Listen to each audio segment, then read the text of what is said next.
Hello good evening friends. Previous class में हमने partnership का बेसिक कंसेप्ट देखा था और आज की क्लास में हम उनसे रिलेटेड कुछ कंसेप्ट और कुछ क्वेश्चन यहाँ पे देखेंगे। जैसे मैं पहला कंसेप्ट ले रहा हूँ, आपने यहाँ पे समझने की कोशिश करनी है कि जब भी हम कोई बिजनेस स्टार्ट करते हैं तो यहाँ पे पार्टनर्स दो तरह के हो सकते हैं। ठीक है, तो एक क्वेश्चन और एक कंसेप्ट आपका पार्टनर्स के रेफरेंस में बनता है। तो जब भी कोई बिजनेस स्टार्ट किया जाता है दो तरह के पार्टनर हो सकते हैं। एक पार्टनर को एक्टिव कहा जा सकता है और दूसरे पार्टनर को यहाँ पे पैसिव पार्टनर कहा जाएगा। जो पैसिव पार्टनर है उसको यहाँ पे दूसरा नाम दिया जाएगा जो आपको देखने को मिल सकता है स्लीपिंग पार्टनर। अब जैसे इनके नाम से ही पता चला है कि एक्टिव एक ऐसा पर्सन है जो किसी बिजनेस में एक्टिव रोल प्ले कर रहा है, मतलब बिजनेस में यहाँ पे इन्वेस्ट करने के साथ साथ, जैसे मैं एक्टिव किसी पार्टनर की बात करूं तो एक्टिव पार्टनर वो पर्सन होगा कि जिसने इन्वेस्ट भी किया होगा और वो उस बिजनेस में काम भी कर रहा होगा, एक्टिवली वहां पे कोई रोल प्ले कर रहा होगा। लेकिन पैसिव पार्टनर कैसा होगा? एक ऐसा पर्सन जिसने सिर्फ इन्वेस्ट किया है लेकिन उस बिजनेस में वो कोई भी काम नहीं कर रहा है। मुझे लगता है आपको बात अच्छी तरह से समझ आई होगी कि स्लीपिंग जैसे नाम से पता चल रहा है कि वो सोया हुआ है, उस बिजनेस में उसका कोई भी रोल नहीं है, वो कोई भी वहां पे वर्क नहीं कर रहा है, जस्ट उसने यहाँ पे इन्वेस्ट किया है। तो इस कंडीशन में कैसे यहाँ पे प्रॉफिट शेयरिंग होगी ये आपने समझना है। तो इस कंडीशन में जो एक्टिव पार्टनर है यहाँ पे कोई कंडीशन रखेगा कि जो भी हमें प्रॉफिट होगा उसमें से कुछ हिस्सा मुझे काम करने के बदले में मिलना चाहिए। मैं आपको एक एग्जाम्पल से इसको समझाने की कोशिश करता हूँ। जैसे मान लीजिए मैंने आप एक छोटे से एग्जाम्पल से ये चीजें समझाना स्टार्ट की थी। जैसे मैं ये मानता हूँ कि ए यहाँ पे एक्टिव पार्टनर है और बी यहाँ पे पैसिव या आप इसको स्लीपिंग पार्टनर कह सकते हैं। इन दोनों ने यहाँ पे इन्वेस्ट किया 100 रुपीज और 200 रुपीज के साथ। तो ये इनकी इन्वेस्टमेंट है यहाँ पे। लेकिन ये पर्सन एक्टिव पार्टनर है, इसने क्या कंडीशन रख ली यहाँ पे? इसने कंडीशन रख ली कि 25% फ्रॉम टोटल प्रॉफिट में से इसको मैनेज करने के लिए दिया जाना चाहिए। कि ये बिजनेस को मैनेज कर रहा है, उसको मैनेज करने के लिए जो भी प्रॉफिट होगा फर्स्टली उसको 25% वहां से मिलेगा। फॉर एग्जाम्पल मैं समझाने के लिए आपको कह देता हूँ कि इस बिजनेस में मान लीजिए इनको 100 रुपीज का फायदा हुआ, टोटल 300 रुपीज की इन्वेस्टमेंट करने के बाद 100 रुपीज का फायदा हुआ। तो यहां में से क्या होगा, ए के लिए यहाँ पे हमें हिस्सा देना पड़ेगा जो उसने कंडीशन। अब ये कंडीशन वेरी कर सकते हैं यहाँ पे, ठीक है। तो जैसे इसने क्या कंडीशन रखी कि 25% उसको मैनेज करने के लिए मिलना चाहिए टोटल प्रॉफिट में से। तो आपको ये पता है कि 100 का 25% क्या होगा, जो भी प्रॉफिट होगा। अगर 60 होगा तो 60 का चौथा हिस्सा हो जाएगा, 200 है तो उसका चौथा हिस्सा हो जाएगा और इसका चौथा हिस्सा यही हो जाएगा। जैसे हमने पढ़ा परसेंटेज, दो जीरो को कैंसिल करता है। दैट मीन ए को 25 रुपीज यहाँ पे मैनेज करने के लिए दिए जा रहे हैं। फिर बाकी जो रिमेनिंग प्रॉफिट है वो कैसे डिस्ट्रीब्यूट होगा? अगर आप ये देख रहे हैं जो रिमेनिंग प्रॉफिट है यहाँ पे वो आपके पास बचा यहाँ पे 75 रुपीज। ये जो 75 रुपीज है अब ये बटेगा on the basis of ratio of their investment. देखिए इन्होंने किस तरह से इन्वेस्ट किया था, 1:2 में किया था। तो इसका ये जो 75 रुपीज यहाँ पे प्रॉफिट में से बचा ये इनको इन्वेस्ट के बेसिस पे यहाँ पे डिवाइड करना पड़ेगा। तो यहाँ से हम देख सकते हैं कि 75 रुपीज को टोटल कितने हिस्सों में बांटना पड़ेगा? 3 हिस्सों में 75 रुपीज आएगा। तो आप ये कह सकते हैं एक हिस्से में कितना आएगा, 75 डिवाइडेड बाई 3, 25 रुपीज। मतलब यहां से ए को 25 रुपए दिए जाएंगे और बी को यहाँ पे 50 रुपए दिए जाएंगे। लेकिन क्वेश्चन आपसे हमेशा क्या पूछा जाएगा कि आप ये बताइए ए को कितना मिला यहाँ पे टोटल प्रॉफिट से। What was share of A from total profit? तो ये भी देखो यहाँ पे इसको 25 रुपए इसको प्रॉफिट में से ही मिले, टोटल प्रॉफिट में से। ए को ये 25 रुपए भी टोटल प्रॉफिट में से ही मिले। दैट मीन आपका यहाँ पे आंसर होगा कि जो ए का शेयर होगा इस पूरे प्रॉफिट में से वो 50 रुपीज होगा। तो मुझे लगता है आपको ये एक्टिव और यहाँ पे स्लीपिंग पार्टनर का कंसेप्ट अच्छी तरह से क्लियर हुआ होगा कि इस तरह के क्वेश्चन में एक्टिव पार्टनर ने जो भी कंडीशन रखी होगी वो हिस्सा पहले उसको दिया जाएगा और जो रिमेनिंग होगा वो on the basis of ratio of their capital या on the basis of ratio of their investment हम उसको डिस्ट्रीब्यूट करेंगे। हाँ, टाइम नहीं दे रखा है, अगर टाइम भी होता तो जो इन्वेस्टमेंट इनटू टाइम का प्रोडक्ट बनता उनके बेसिस पे जो रेशियो बनेगा फिर हम उस बेसिस पे यहाँ पे डिवाइड करेंगे। तो मुझे लगता है आपको ये कंसेप्ट अच्छी तरह से क्लियर होगा। चलिए अब कुछ क्वेश्चन यहाँ पे हम स्टार्ट करते हैं, ठीक है। तो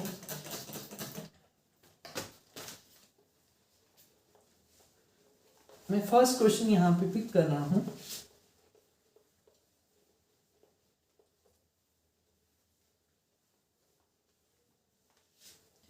तो फर्स्ट क्वेश्चन आप देखिए, जैसे आपको ये बोला गया फर्स्ट क्वेश्चन में कि 4 times of as investment, 4 times of as investment, investment भी बोला जा सकता है, कैपिटल भी बोला जा सकता है, कि जितना पैसा ए ने लगाया अगर उसका 4 गुना किया जाए तो किसके बराबर होगा वो 6 टाइम्स ऑफ बीज कैपिटल, कि जितना पैसा बी ने लगाया है उसका 6 गुना किया जाए, और 10 टाइम्स ऑफ सीज कैपिटल, ये कहा गया है यहाँ पे कि जितना इनकी इन्वेस्टमेंट है, अगर जितनी इन्वेस्टमेंट ए की है, अब वो हमें नहीं पता कितनी इन्वेस्टमेंट है, हमें इन्वेस्टमेंट का रेशियो मिल जाए तो हम उस बेसिस पे प्रॉफिट को डिस्ट्रीब्यूट कर सकते हैं। तो यहां से आपसे पूछा गया फाइंड शेयर ऑफ सी, आप सी का हिस्सा बताइए, find share of C from total profit of, total profit में शॉर्ट में लिख रहा हूं, टोटल प्रॉफिट ऑफ 4650 रुपीज। आपसे ये पूछा गया कि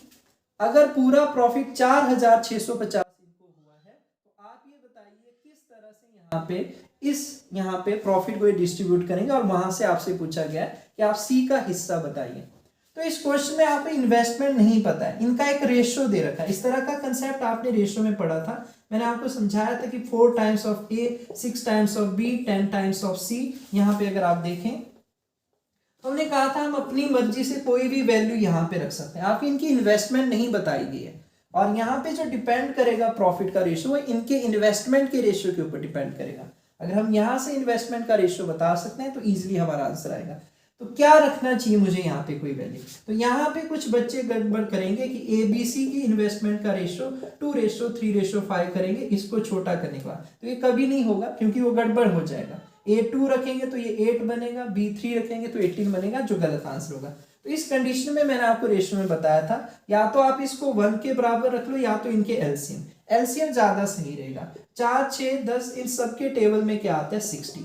मैं ये मान लेता हूं कि ए की जो इन्वेस्टमेंट है अगर उसका 4 टाइम्स किया जाए तो 60 बनेगा, बी की जो इन्वेस्टमेंट है अगर उसका 6 टाइम किया जाएगा वो भी 60 बनेगा, और सी की जो इन्वेस्टमेंट है उसका 10 टाइम्स किया जाएगा वो भी 60 बनेगा, क्योंकि उसने कहा था इक्वल लेना है। बाकी आप यहाँ पे 60 की बजाय 80 रखना चाहेंगे तब भी आपका आंसर आएगा, लेकिन वो फिर सबसे डिवाइड नहीं होगा, ये चीज का आपने ध्यान देना है। इसलिए हम एलसीएम को प्रेफर करते हैं कि सबसे डिवाइड हो जाए, रेशियो हमारा सिंपल नंबर में आए। तो एक की इन्वेस्टमेंट क्या बनी, तो आप ये कहेंगे अगर 4 गुना उसकी इन्वेस्टमेंट का यहाँ पे 60 के बराबर बना, तो आप ये कह सकते हैं ए की इन्वेस्टमेंट होगी 60 डिवाइडेड बाय 4, दैट मीन कितना 50 रुपीज। बी की इन्वेस्टमेंट क्या होगी 60 डिवाइडेड बाय 6, दैट मीन कितना यहाँ पे 10 रुपीज। सी की इन्वेस्टमेंट क्या होगी यहाँ पे 60 डिवाइडेड बाय 10, दैट मीन कितना है यहाँ पे 6 रुपीज। तो इस तरह से इनकी इन्वेस्टमेंट का मुझे रेशियो मिला कि ए बी सी की जो इन्वेस्टमेंट का रेशियो है 15:10:6। अब रेशियो यही रहेगा, अगर आप 600 रख लेंगे यहाँ पे तो ये 150 बन जाएगा, ये 100 बन जाएगा, 60 बनेगा, उससे कोई फर्क नहीं पड़ेगा। रेशियो में आपको सिंपल करके जितना सिंपलेस्ट हो सकता है उस तरह से चलना पड़ेगा।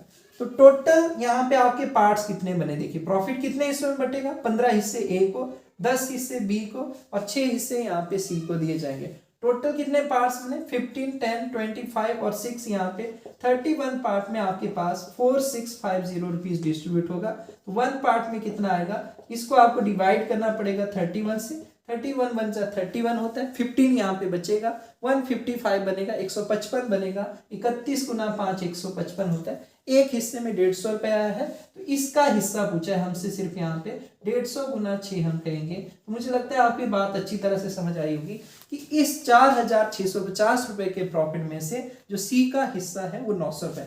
हाँ, बी का पूछा होता तो एक हिस्से में 150 आ रहा है, 150 गुना 10 1500, और 15 हिस्से में क्या आएगा, देखो 15 गुना 150, 15 का स्क्वायर अगर आपको आता है 225 होता है, एक जीरो लग जाएगी। तो इन बाकियों के भी हिस्से अगर आपको फाइंड आउट करने होते तो आप इस तरह से आंसर करते हैं। मुझे लगता है ये पहला कंसेप्ट बिल्कुल आपका रेशियो से लिया गया है, और रेशियो में मैंने आपको ये चीजें पढ़ाई है कि हो सकता है कोई बच्चा इस तरह से भी इसका रेशियो लिख लेता कि हमने रेशियो में क्या पढ़ा था, अगर फ्रैक्शन में लिखना चाहते तो ये 1/4, 1/6 और 1/10 बनता है, और उस कंडीशन में इनके एलसीएम से हम मल्टीप्लाई करेंगे तो यही चीज आपको नजर आएगी।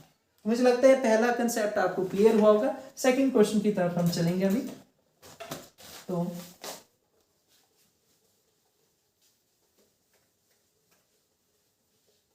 सेकंड मैं यहाँ पे क्वेश्चन पिक करने वाला हूं। जैसे आपको ये बोला गया तो मैं इसको शॉर्ट में ही लिखूंगा। क्वेश्चन नंबर 2, इसने कहा अमित स्टार्ट अ बिजनेस।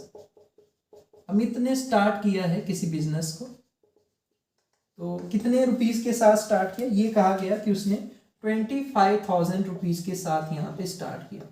ठीक है, इसके बाद इसने ये कहा आफ्टर 3 मंथ, इससे ठीक 3 महीने के बाद, आफ्टर 3 मंथ्स ये कहा गया विनय ने ज्वाइन किया। ठीक है, आफ्टर 3 मंथ्स यहाँ पे कहा गया कि विनय ने ज्वाइन किया बिजनेस को, विनय ने ज्वाइन किया बिजनेस को 30,000 रुपीज के साथ। ठीक है, आफ्टर 3 मंथ्स ये कहा गया कि विनय ने ज्वाइन किया यहाँ पे 30,000 रुपीज के साथ। तो आपसे ये पूछा गया कि इनका एनुअल प्रॉफिट जो हुआ यहाँ पे, इनका एनुअल प्रॉफिट हुआ यहाँ पे 38,000। वहां से आपसे पूछा गया कि अमित का आप यहाँ पे शेयर बताइए उस प्रॉफिट में से, अमित का शेयर उस प्रॉफिट में से आप बताइए 38,000 रुपीज में से। तो ये आपसे यहाँ पे क्वेश्चन पूछा गया यहाँ पे। तो देखिए इस तरह का क्वेश्चन, इस तरह का कंसेप्ट हमने पढ़ा था कि हम ये देखते हैं किस पर्सन ने कितना इन्वेस्ट किया है।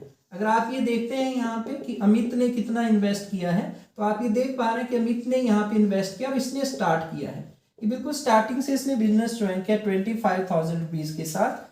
और आफ्टर 3 मंथ्स ये कहा गया विनय ने ज्वाइन किया था, आफ्टर 3 मंथ्स यहाँ पे विनय ने ज्वाइन किया था कितने रुपीज के साथ? यहाँ पे 30,000। आफ्टर 3 मंथ यहाँ पे कहा गया है, आफ्टर 3 मंथ्स इसने ज्वाइन किया है। तो एनुअल प्रॉफिट का है, एनुअल का मतलब है 12 महीने की बात हो रही है। तो जिस पर्सन ने स्टार्ट किया है दैट मीन उसके टोटल यहाँ पे 12 मंथ है। इसने स्टार्ट किया है, इसने 12 महीने पैसा रखा है, लेकिन ये जो विनय है इसने 3 महीने के बाद बिजनेस को ज्वाइन किया। अगर 12 में से इसके 3 महीने स्टार्टिंग के निकाल दिए जाएं तो आपको ये अच्छी तरह से समझ आ रहा होगा कि इसने कितने टाइम के लिए यहाँ पे इन्वेस्ट किया है।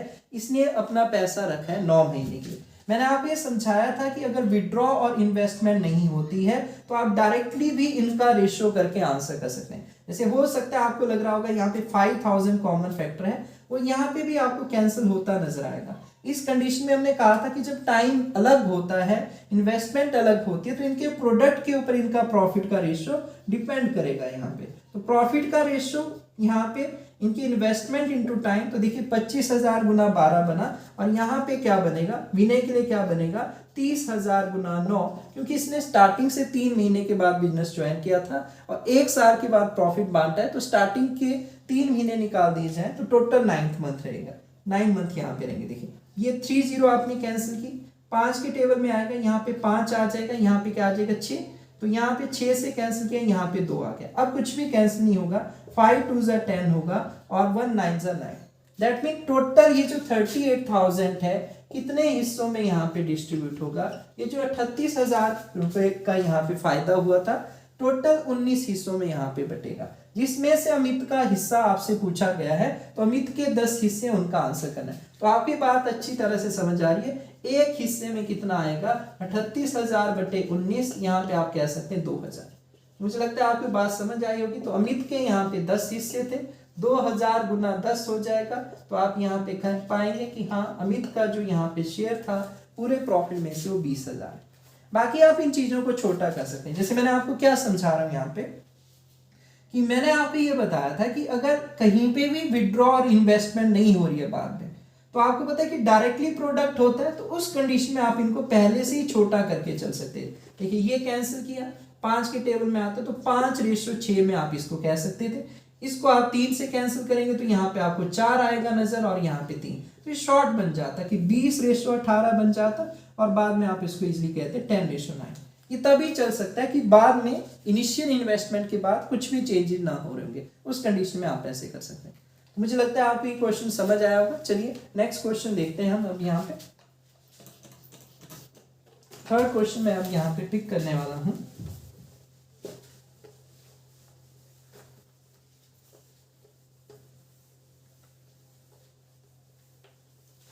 थर्ड क्वेश्चन आपका यहाँ पे दिया गया है। इसने कहा A and B start a business, ठीक है, स्टार्ट अ बिजनेस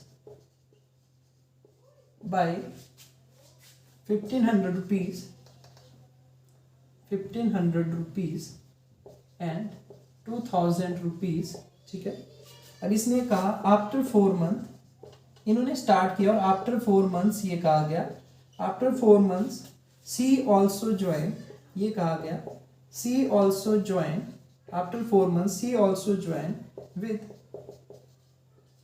2250 रुपीज, ठीक है, 2250 रुपीज। अब इसने ये कहा बी विड्रॉ, इसने ये कहा B withdraw his capital after 9 month, his capital after 9 month, after 9 month. तो आपसे ये कहा गया find share of B, find share of B from annual profit of, annual profit of, वार्षिक जो इनका लाभ है उससे कहा गया वार्षिक लाभ कितने का है, 18,000 रुपए का है, उसमें से आपसे बी का हिस्सा पूछा गया। तो इसमें आपको ये ध्यान देना है कि ए और बी ने स्टार्ट किया है, ठीक है, ए बी ने यहाँ पे स्टार्ट किया तो ये स्टार्टिंग से बिजनेस में जुड़ गए हैं। तो एनुअल होगा, अगर ये विड्रॉ नहीं करें तो 12 महीने तक जाएगा। जैसे ए ने स्टार्ट किया है 1500 रुपए के साथ, बी ने स्टार्ट किया है 2000 रुपए के साथ और सी ने स्टार्ट किया है 2250 रुपए के साथ। लेकिन इसने कहा सी ने ज्वाइन किया है आफ्टर, यहाँ पे सी ऑल्सो ज्वाइन विथ, ठीक है, 2250, लेकिन आफ्टर 4 मंथ्स, यहाँ पे आफ्टर 4 मंथ कब से, फ्रॉम स्टार्ट से। तो आफ्टर 4 मंथ फ्रॉम स्टार्ट इसने ज्वाइन किया और इसके बारे में कुछ भी नहीं कहा। और एनुअल प्रॉफिट यहाँ पे कहा गया कि एनुअल प्रॉफिट है आपको 18,000, उसमें से आप बताइए यहाँ पे बी का हिस्सा क्या है। तो इसने 4 महीने के बाद अगर ज्वाइन किया है तो 12 में से 4 महीने अगर इसके निकाल दिए जाए, इसके 8 महीने होंगे। ए के बारे में कुछ भी नहीं कहा गया, तो ए ने स्टार्ट किया था, इसका इसके 12 के 12 महीने होंगे। लेकिन बी के बारे में यहाँ पे स्टेटमेंट दी कि बी ने स्टार्ट तो किया था, लेकिन कितने महीने के बाद वो विड्रॉ कर रहा है, 9 मंथ के बाद। क्या विड्रॉ किया ये कुछ भी नहीं बोला। इसका मतलब जितना भी उसका पैसा था वो सारा का सारा वो 9 महीने के बाद निकाल के जा रहा है। दैट मीन बी को 9 महीने में ही फायदा मिलेगा, लेकिन किसके ऊपर, 2000 रुपए के ऊपर। सी ने यहाँ पे स्टार्टिंग के 4 महीने नहीं ज्वाइन किया, इसका मतलब उसको पूरे साल में से 8 महीने में ही फायदा मिलेगा। इसने स्टार्ट किया था और इसने ना ही विड्रॉ और किया ना ही इन्वेस्ट और किया, तो इसका फिक्स 1500 रुपए के ऊपर इसको यहाँ पे 12 के 12 महीने फायदा मिलता रहेगा। तो यहाँ पे कोई विड्रॉ इन्वेस्टमेंट नहीं है। तो मैंने आपको समझाया कि आप डायरेक्टली यहाँ पे भी इनको छोटा कर सकते हैं। नहीं, अगर आपको ऐसे करना तो आपको ये बात यहाँ से समझ आ रही होगी कि हाँ यहाँ पे भी हम वही चीज कर रहे हैं कि इसको छोटा करें, 2000 गुना 9 और ये 2250 गुना 8। देखिए 0 0 आप पहले कैंसिल कीजिए, एक एक 0 कैंसिल होगी। अगर आपको टेबल आता है तो 150 25 के टेबल में आता है, या आप 5 5 करके भी कैंसिल कर सकते हैं। तो मैं डायरेक्टली 25 से कर रहा हूँ, 25 6 क्योंकि आपका 150 होता है। तो यहाँ पे आपके पास बचा 6 इंटू 12, 25 8 200 होता है, तो आपके पास बचा 8 इंटू 9 और 25 9 आपका 225 होता है, तो यहाँ पे आपके पास बचा 9 इंटू 8। तो आप ये देख पा रहे हैं अगर आपको टेबल आती है सारे ही 72 बने, 72 रेशो 72 रेशो 72, मतलब ये सारे आपस में कैंसिल हो जाएंगे। तो आपका जो रेशो बनेगा यहाँ पे 1 रेशो 1 रेशो 1, मतलब टोटल प्रॉफिट कितने हिस्सों में बटेगा, 3 हिस्सों में। तो 3 हिस्सों में कितना आ रहा है आपके पास 18,000, एक हिस्से में कितना आएगा, आप 18,000 को 3 से डिवाइड करेंगे तो आपको ये समझ आएगा एक हिस्से में 6,000 रुपए आ रहा है। इन सबको एक एक हिस्सा यहाँ पे बराबर बराबर दिया गया था, तो किसी का भी पूछा होता तो 6,000 ही बनता। आपसे बी का पूछा गया था तो इसका बी को टोटल प्रॉफिट में से 6,000 रुपीज मिले। तो मुझे लगता है आपकी कंसेप्ट अच्छे से क्लियर हुआ होगा। ठीक है, मैं नेक्स्ट क्वेश्चन की तरफ अभी प्रोसीड करूंगा। ठीक, तो 4th आपका क्वेश्चन हम चेक करेंगे अभी।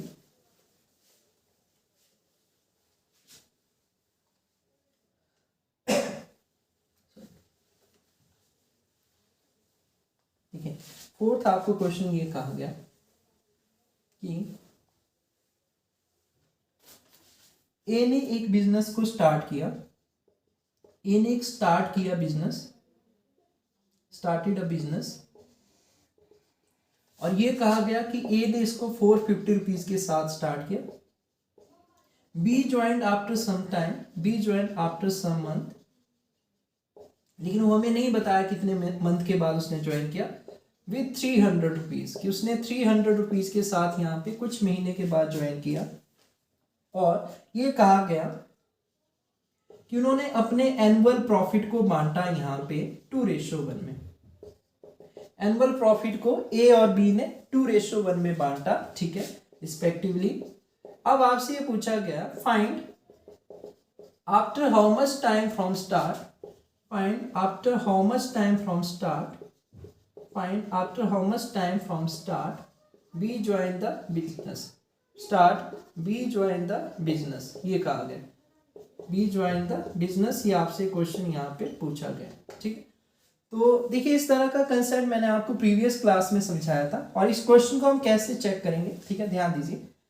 ए की इन्वेस्टमेंट ए ने स्टार्ट किया है 450 रुपीज के साथ, एनुअल प्रॉफिट है, दैट मीन इसके बारे में और कुछ भी नहीं कहा गया, दैट मीन इसने पूरा यहाँ पे, ठीक है, कितने महीने के लिए इन्वेस्ट किया, 12 महीने के लिए। लेकिन बी ने स्टार्ट किया है कुछ महीने के बाद, और वो हमें नहीं बताए थे, और तो हमें इसका टाइम भी नहीं पता है यहाँ पे इन्वेस्टमेंट का कि इसने कितने टाइम के लिए इन्वेस्ट किया है। लेकिन हाँ, ये हमें बताया गया है कि इनके एनुअल प्रॉफिट का रेशियो 2:1 था। तो मैंने आपको प्रीवियस क्लास में समझाया था कि जैसे हम किसी का प्रॉफिट लिखते हैं तो उनके इन्वेस्टमेंट इनटू टाइम के प्रोडक्ट के ऊपर डिपेंड करेगा।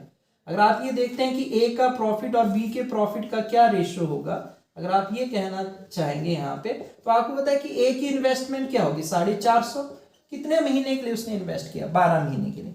बी की इन्वेस्टमेंट कितनी यहाँ पे 300, और कितने महीने, ये अभी हमें नहीं पता है, ये हम फाइंड आउट करेंगे।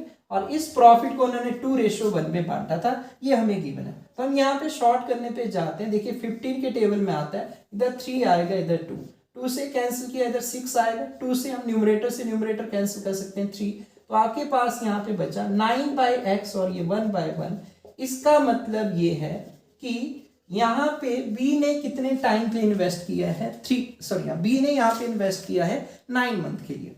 तो क्वेश्चन ये नहीं हुआ कि बी ने कितने टाइम के लिए इन्वेस्ट किया, क्वेश्चन ये हुआ कि आपसे पूछा गया बी ने स्टार्टिंग से कितने महीने के बाद यहाँ पे ज्वाइन किया था। तो आपको पता है कि एनुअल प्रॉफिट में से 12 महीने में से वो सिर्फ 9 महीने के लिए इन्वेस्ट कर रहा है, तो ज्वाइन उसने कितने महीने के बाद किया था, ज्वाइन आप इनका जो डिफरेंस आएगा आप वो लिखेंगे कि उसने यहाँ पे ज्वाइन किया था, ठीक कितने महीने के बाद, 3 महीने के बाद। तो जब भी ऐसा क्वेश्चन पूछा जाएगा ये आपका आंसर नहीं होगा, ये हमारे पास वो टाइम आता है जितने टाइम पे उसने इन्वेस्ट किया होगा। लेकिन क्वेश्चन आपसे क्या पूछा होगा कि उसने स्टार्टिंग से कितने मंथ के बाद ज्वाइन किया होगा, तो जो भी टोटल टाइम दे रखा होगा और जो इसका इन्वेस्टमेंट का टाइम होगा उसमें से आपको माइनस करना पड़ेगा। टोटल टाइम यहाँ पे एनुअल था 12 महीने, 12 में से इसने 9 महीने के लिए इन्वेस्ट किया था, दैट मीन इसने स्टार्टिंग से 3 महीने के बाद यहाँ पे इस बिजनेस को ज्वाइन किया होगा। मुझे लगता है आपके क्वेश्चन अच्छी तरह से समझ आया होगा, ठीक है। तो नेक्स्ट क्वेश्चन हम अभी देखेंगे यहाँ पे, मैं नेक्स्ट क्वेश्चन यहाँ पे पिक करने वाला हूँ, ठीक है। नेक्स्ट आपका क्वेश्चन है, आपको ये कहा गया यहाँ पे, देखिए जिसको मैं शॉर्ट में लिख रहा हूं यहाँ पे, आपको ये कहा गया कि रेशियो दे रखा है, जैसे इसने कहा कि ए, बी और सी ने इन्वेस्टमेंट इनकी दे रखी है 1/3 रेशियो, 1/4 रेशियो, 1/5, ये इनकी इन्वेस्टमेंट दे रखी है। और ये कहा गया ए विड्रॉ हाफ हिज कैपिटल, ये कहा गया कि ए ने जितना भी इन्वेस्ट किया था उसका आधा हिस्सा यहाँ पे विड्रॉ कर रहा है, हाफ हिज कैपिटल, आफ्टर यहाँ पे आपको बोला गया 4 मंथ, कि 4 महीने के बाद जितना पैसा उसने इन्वेस्ट किया था उसका आधा वो निकाल के चला जा रहा है, तो आधा उसका बचा रहेगा इन्वेस्टमेंट में। तो फिर ये कहा गया फाइंड एज प्रॉफिट, आपको ए का प्रॉफिट बताना है फ्रॉम एनुअल प्रॉफिट ऑफ, ये कहा गया एनुअल प्रॉफिट ऑफ, आपको ये कहा गया 8,470 रुपीज, ये कहा गया कि इसमें से ए का प्रॉफिट आपने बताना है।